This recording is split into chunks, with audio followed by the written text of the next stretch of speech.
আসসালামু আলাইকুম, স্বাগতম জানাচ্ছি আজকের পর্বে। ফাইনাল এক্সাম 2025 ক্লাস 1 যা থাকছে তা হচ্ছে write the small letter A to Z. A থেকে জেড পর্যন্ত স্মল লেটার থাকবে প্রথমত, অথবা ক্যাপিটালও থাকতে পারে, তবে বেশিরভাগই থাকবে হচ্ছে স্মল লেটার। স্মল লেটার অবশ্যই আপনার বাচ্চাকে শিখিয়ে তারপরে প্রিপারেশন দিয়ে তারপরে এক্সামে পাঠাবেন। দ্বিতীয়ত যা থাকছে তা হচ্ছে write meaning of any 5 word. ফার্স্টটা ওয়ার্ড থাকবে, তাতে কি 6টা থাকবে। ফার্স্টটা ওয়ার্ডের উত্তর দিতে হবে আপনার বাচ্চাকে, সেটা হতে পারে অ্যান্ড, ক্যাট, দ্যাট, এগ ইত্যাদি। আমি হচ্ছে নমুনাপত্রটা দেখিয়ে দিচ্ছি। তারপরে যেটা 3 নম্বরে থাকবে সেটা হচ্ছে make word using any 5 letters. ফার্স্টটা অক্ষর, ফার্স্টটা লেটার্স এইভাবে থাকবে। ফার্স্টটা লেটার্স দিয়ে আপনার বাচ্চা ফার্স্টটা ওয়ার্ড তৈরি করতে হবে, অর্থসহ নাও থাকতে পারে অথবা অর্থসহ থাকতে পারে। যেমন এ ফর অ্যান্ট, অ্যান্ট মানে হচ্ছে পিঁপড়া। সি ফর ক্যাট, ক্যাট মানে হচ্ছে বিড়াল। E for egg. 3 নম্বরে হচ্ছে এইভাবে থাকবে। এটার মার্ক হচ্ছে 10। এইখান থেকে দেখো অনেকেই বুঝে না যে প্রাইমারি লেভেলে কীভাবে মার্কগুলা কাউন্ট করতে হয়। তাদের বাচ্চার প্রিপারেশনটা খুবই দুর্বল থাকে, কিন্তু এই সাজেশনটা যদি আপনারা ফলো করেন আপনার বাচ্চা অবশ্যই 100তে 100 নিয়ে আসবে ইনশাল্লাহ।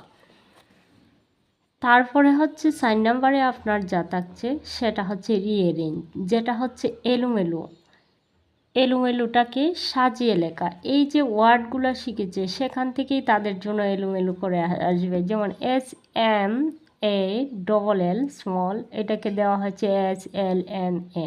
তাহলে এটাকে আমি সাজিয়ে কিভাবে লিখব? SMALL, এলটা কি হবে? লাস্টে আসবে। JUG জগ, কিন্তু এখানে এলোমেলো হচ্ছে GUJ জগ। তাহলে যে আসবে প্রথম, JUG জগ। দেখো এখানে ফিশটাও এলোমেলো, অ্যান্ডটাও এলোমেলো, নেট এলোমেলো, সবগুলো এলোমেলো দেওয়া হয়েছে। এগুলাকে গুছিয়ে লিখতে হবে। এইখানেও তার মার্কে থাকবে হচ্ছে 10। ফিল ইন দ্য গ্যাপস, এইখানে থাকবে হচ্ছে শূন্যস্থান। এই শূন্যস্থানটা তোমাকে পূরণ করতে হবে। তাহলে কি করে আমরা পূরণ করব? যেমন এইখানে থাকবে সিটি, তাহলে এই গ্যাপটাতে এ থাকবে না। তাহলে এইখানে আমাকে কি করতে হবে? এটা বসিয়ে দিতে হবে CAT, ক্যাট। 5 নম্বরের শূন্যস্থান থাকবে, তারপরে বি, এইখানে গ্যাপ থাকবে, এইখানে থাকবে অক্ষর, লেটারগুলি থাকবে, তাহলে BALL বল। 6 নম্বরে হচ্ছে write the rhyme child line. আমাকে কি করতে হবে? রাইম লিখতে হবে, চাইল্ড লাইন। 7 নম্বরে হচ্ছে ট্রান্সলেট ইনটু ইংলিশ এনি 5। ফার্স্টটা সেন্টেন্স থাকবে, এটাকে ট্রান্সলেট ইনটু ইংলিশ করা লাগবে। এদিকে এসো, কাম হেয়ার, বইটি লও, take the book. Translate into Bangla, তাহলে বাংলা যদি থাকে এইখানে আছে কাম হেয়ার, এটাকে কি করতে হবে? বাংলা করতে হবে, এদিকে এসো।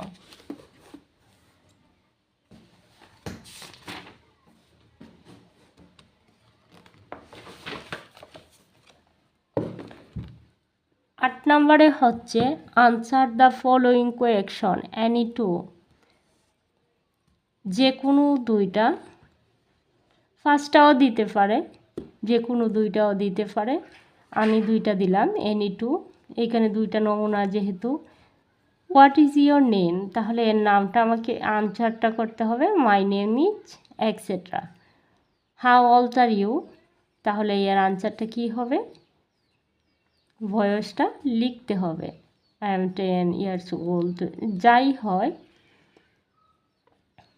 রাইট ইন ওয়ার্ড, এখানে 5 6 7 8 9 10 আছে। এটাকে আমাকে কি লিখতে হবে? এই সংখ্যাটি হচ্ছে ফার্স্ট, তাহলে FIB 5 6 SIX 6 7 SEVN 7 8 EIGHT 8। এই সংখ্যাগুলি না দিয়ে অন্য সংখ্যাও দিতে পারে, তাহলে আমাকে লিখতে হবে right 5 names of animal, birds, vegetable, flowers. এগুলো আসতে পারে, তাহলে অ্যানিমেল, বার্ডস, ভেজিটেবল, ফ্লাওয়ার্স যে কোনো একটা আসবে। অ্যানিমেল আসলে অ্যানিমেল, বার্ড আসলে বার্ড, ভেজিটেবল আসলে ভেজিটেবল, যে কোনো একটা আসবে। আমাকে এর নামগুলো লিখতে হবে, যেমন ফ্লাওয়ার্স নেম অথবা অ্যানিমেলস নেম অথবা বার্ড নেম, যে কোনো একটা আসবে।